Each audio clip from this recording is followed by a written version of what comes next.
خب ببینید الان اینو نگاه کنید، این وای مساوی وای پریم یه معادله دیفرانسیله. خب اینو شما حدس میتونید بزنید که وای چی باشه که توی این معادله صدق کنه. خب اصلا شما معادله دیفرانسیل بلد نباشید حل کنید، میتونید حدس بزنید که اینجا الان وای مساوی ای به توان x یه جوابه برای این معادله.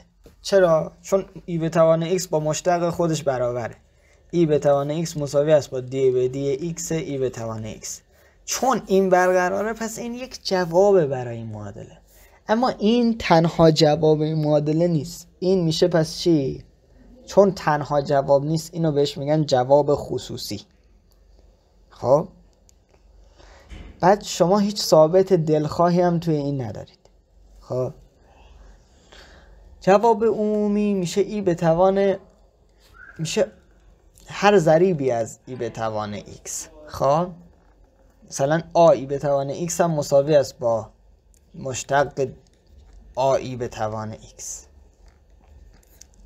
حالا این ثابتی که اینجا من الان نوشتم بهش میگن چی؟ ثابت دلخواه. ثابت دلخواه توی جواب معادله ظاهر میشه. و مثلا من الان چون این معادلم مرتبه 1 بود یه دونه ثابت دلخواه داشتم. خب چون یه بار انتگرال که میگیری یه ثابت دلخواه میاد بیرون. خب و ثابت دلخواه توی جواب کامل، به این میگن جواب کامل. توی جواب کامل ثابت دلخواه ظاهر میشه و توی جواب خصوصی لزومی نداره که شما ثابتی داشته باشید، ثابت دلخواهی داشته باشید. حالا یه موقع هست شما مثلا اینجا توی این قسمت خود سوال یه ثابتی داره، مثلا وای مساوی آ وای پریم. این دیگه ثابت دلخواه نیست بچه، این جزء خود مسئله است.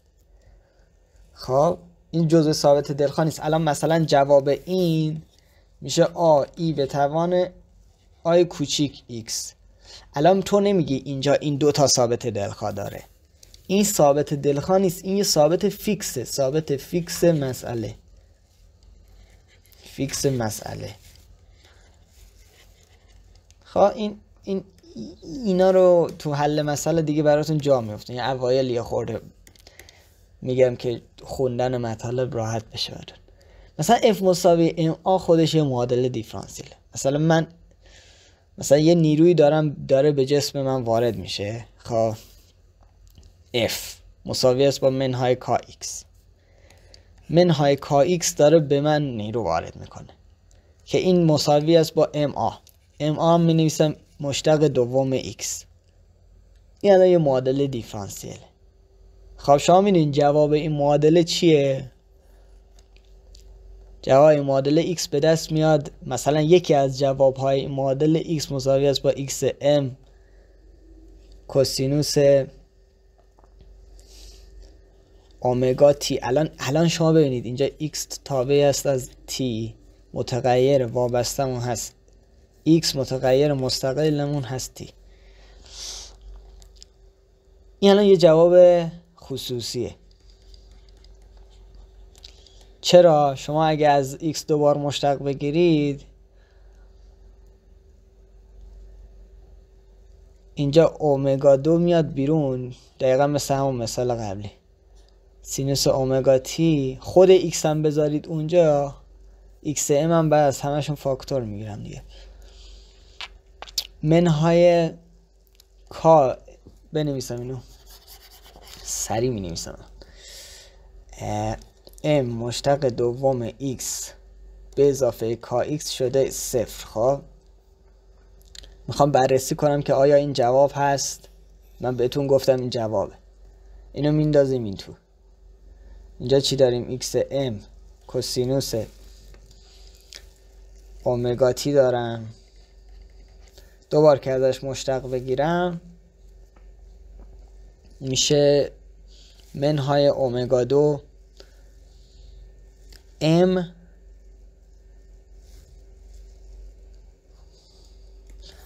منهای اومگا 2 ام کوسینوس اومگا تی.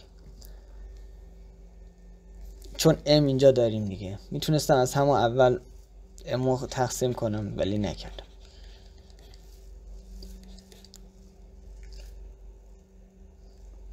خب از اینجا اومگا چی بود؟ اینجا اومگا مشخص نبود، اومگا یه جورایی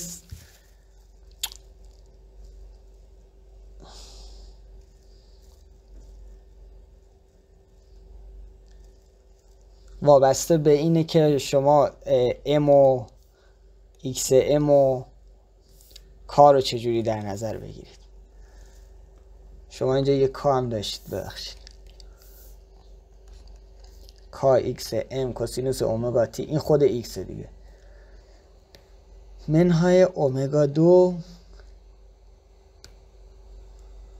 ام به خاطر اینه، این ام به خاطر اینه، یه ایکس ام هم باید اینجا داشته باشه که ایکس امامو من با هم بزنم، ایکس امامو با هم بزنم از اینجا حتی چیزم به دست میاد. ببینید کوسینوس اومگا تی رو هم من میتونم از طرفین حذف کنم چون عامل مشترکه دیگه.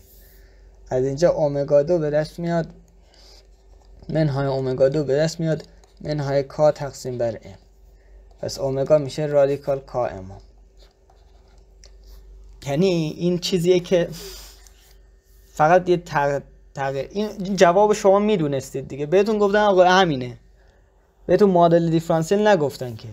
شما میدونید که منهای کا ایکس مساوی است با ام ایکس دابل مشتق دوم ایکس نسبت به زمان، این دو قانون نیوتن رو که میدونید، اما شما نمیدونید که آقا این یه معادله دیفرانسیله که شما اگه حلش کنید میرسید به این. الان شما اینا رو میفهمید، الان دیگه میدونید.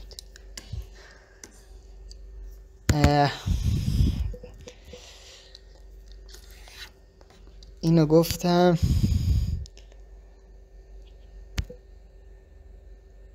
جواب کامل اما این نیست. اینو میخواستم بگم، جواب کامل اما این نیست، این نیست.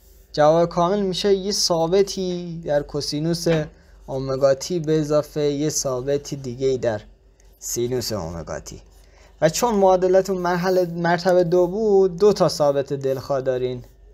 این اومگای بر حسب اون ثابت های، این اومگای همیشه همین رادیکال کا امامه. این ثابت چیه؟ این ثابت دلخواه نیست، این میدونید آقا ثابت خود داخل مسئله است، مثلا توی معادله دیفرانسیل ام ثابت دلخواه نیست، این ام فیکس مسئله است. اما آی که من اینجا دارم تو معادله کامل می نویسم ثابت دلخواهه که الان من اینجا تقریبا ب رو 0 فرض کردم. اگه ب رو مثلا من اینجا ب رو مساوی 0 بگیرم به همچین معادله میرسه. خب از این شد ثابت دلخواه و معادل، این میشه جواب کامل، این میشه جواب خصوصی. اینم از این. و مسئله مقدار اولیه. ببینید من مثلا میگم یه توپی رو تو فضا پرتاب میکنم.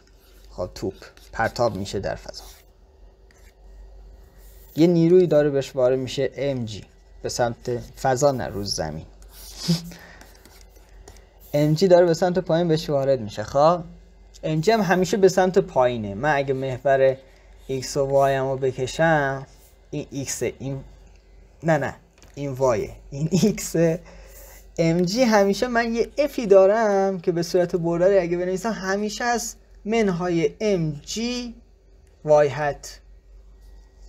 خب این هم یه سرعتی داره همینجوری یه وی صفری داره همینجوری میره.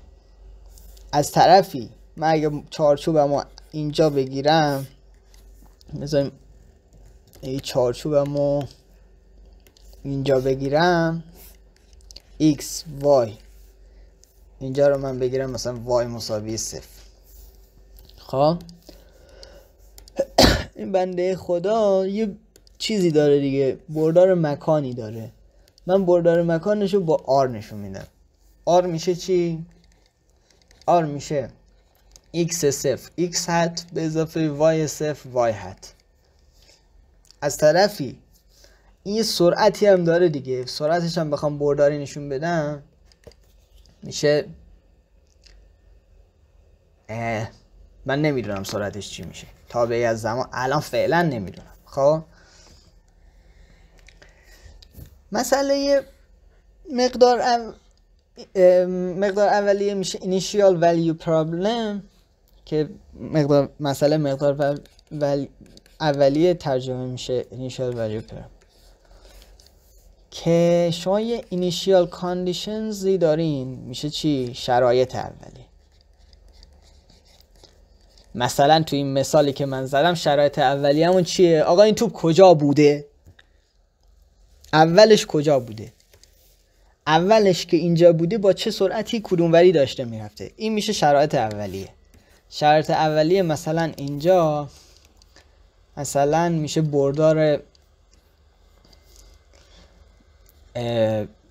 بردار سرعت در لحظه اول، بردار مکان در لحظه اول. خب مثلا دارم میگم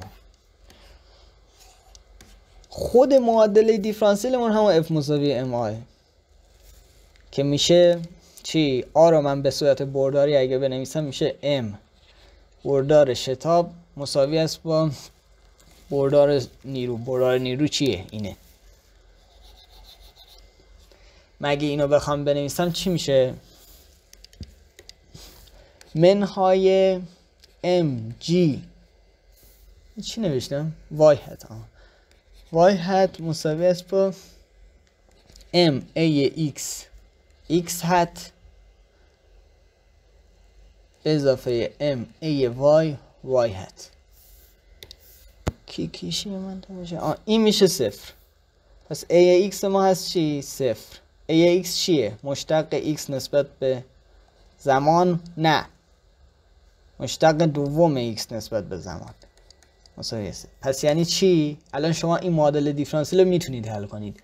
2 بار انتگرال میگیرید. یه بار که انتگرال بگیرم میشه چی؟ دی ایکس به دی تی که میشه وی ایکس ثابت هست. این ثابت دلخواه ها که تو جواب عمومی میاد ظاهر میشه. یه بار دیگه انتگرال بگیرید x مساوی است با v x t به اضافه c t به اضافه d. این چیه؟ اینا ثابت چی هن؟ ثابت دلخواه.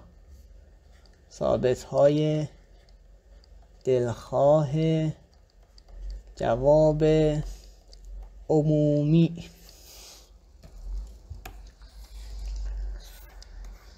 الان x رو حل کردم. y چی میشه؟ y مساوی است با نه y نه a y مساوی نیست با صفر. a y مساوی است با منهای mg که میشه 2 مشتق دوم y نسبت به زمان مساوی است با mg که از اینو الان دوباره انتگرال یه بار انتگرال بگیری دی وای به دی تی میشه منهای mg t به اضافه a b c d e. یه بار دیگه انتگرال بگیری y مساوی است با منهای mg دوباره از انتگرال t میشه t دو دوم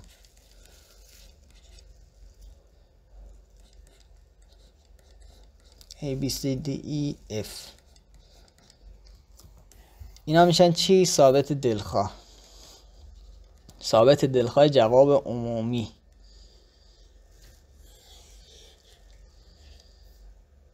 چرا 2 تاه؟ چون معادله مرتبه 2 بوده. حالا الان من اینا رو چجوری تعیین کنم؟ الان من چون مثلا مقدار اولیه بوده، چون وی صفر رو دارم و آر صفر رو دارم، این آر صفر رو دارم، میتونم این ثابت های دلخواه رو مشخص کنم. الان دی اینجا میشه چی؟ ایکس صفر. اگه آر صفر بوده باشه با ایکس صفر ایکس هت به اضافه وای صفر وای هت.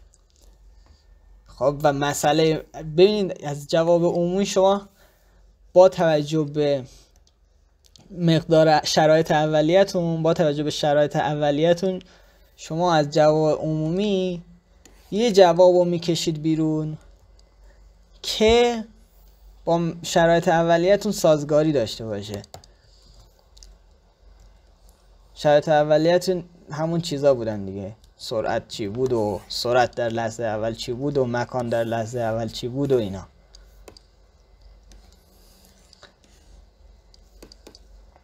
اینطور است.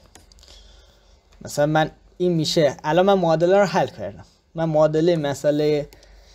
معادله دیفرانسیل رو حل کردم، جواب عمومی معادله دیفرانسیل هم همینه. جواب عمومی معادله دیفرانسیل. شرایط اولیه چی بودش؟ شرایط اولیه یا initial conditions که اینجوری می نویسن همین بوده. R0 مساوی است با X0 X هت به اضافه Y0 Y هت مشتق اول R0 که میشه همون V0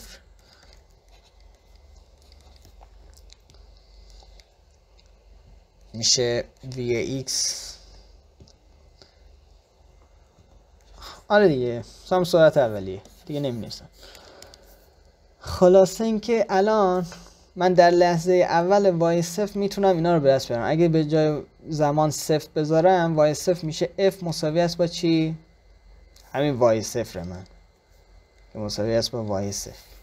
ببینید این y در لحظه صفره، این y در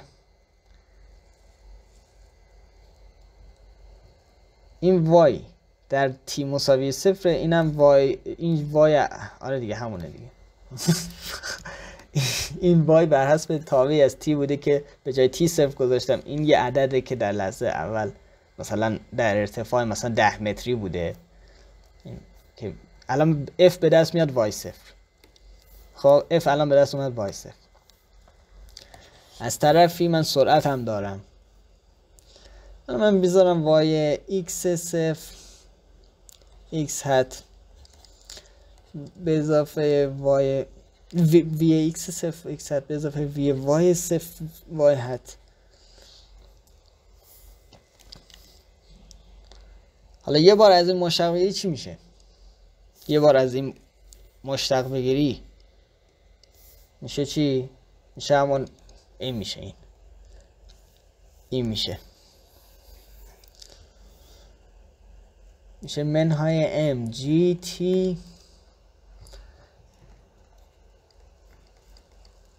به اضافه ای مشتق اول با نقطه مشتق نسبت به زمان و با نقطه بالاش نشون میدن. اینو یادم رفت بگم که من میدونم مثلا سرعتش در لحظه اول بوده چقدر، تی و اگه صفر بذاری این چی میشه؟ این میشه که این میشه چی؟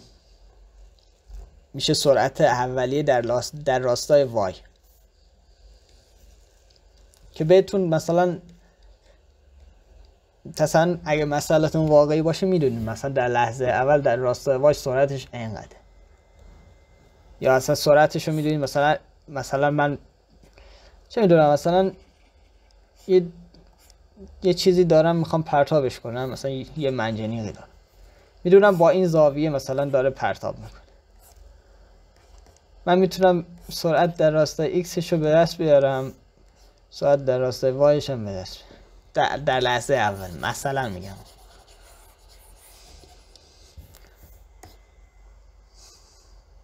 خب اینا رو اگه حساب کنید در آخر میبینید که جواب خصوصی با شرایط اولیه داده شده میشه این y t مساوی است با منهای m g. m چرا اینجا هست؟ بچه ها F مساوی است با MA. F مساوی نیست با A. من حواسم نبود. M ها رو باید بزنی. حواسم نبود بچه. چه سوتی یادم. F مساوی است با MA. F مساوی نیست با A. ببینید F مساوی است با MA. خب حله. آخر سر این میشه. آره دیگه اینجوری میشه. این M نداره. وایتی تون میشه با توجه به این شرایط اولیه این ثابت هایی که تو جواب عمومی بودن به طوری تغییر میکنن که توی این شرایط اولیه چی بود؟ سرعت اولیه، مکان اولیه صدق کنه. پس جوابتون وای بر حسب زمان، مثلا ارتفاع بر حسب زمان به دست میاد. منهای 1/2 جی تی 2 به اضافه این وی وای در لحظه اول، اینجوری بنویسم وی صفر وای تی به اضافه وای صفر ایکس تی تونم میشه چیز. این مثال خیلی ساده، میدونم شما اینا رو کار کردید میدونید دیگه. فقط میخواستم این مفاهیم رو باش به توضیح بدم. گفتم دیگه میدونید که اصلا اینا رو شما اصلا با همون درکی که از انتگرال و مشتق دارید حل میکنید. اصلا شما لازم نیست به این فکر کنید که معادله دیفرانسیل چیه، فقط انتگرال میگیریم. وقتی از مشتق انتگرال میگیرید و ثابت ظاهر میشه، ثابت انتگرال گیری، این دقیقا همون فرایندیه که در حالت تعمیم یافته حل معادله دیفرانسیل. و چون اینا انقدر سادن و جدای پذیر بدیهیان، شما اینا رو تو فیزیکی یکم احتمالاً دیدین. لازم نبوده که معادلات دیفرانسیل پاس کنید که اینا رو بهتون بگن. که میشه x0 به اضافه x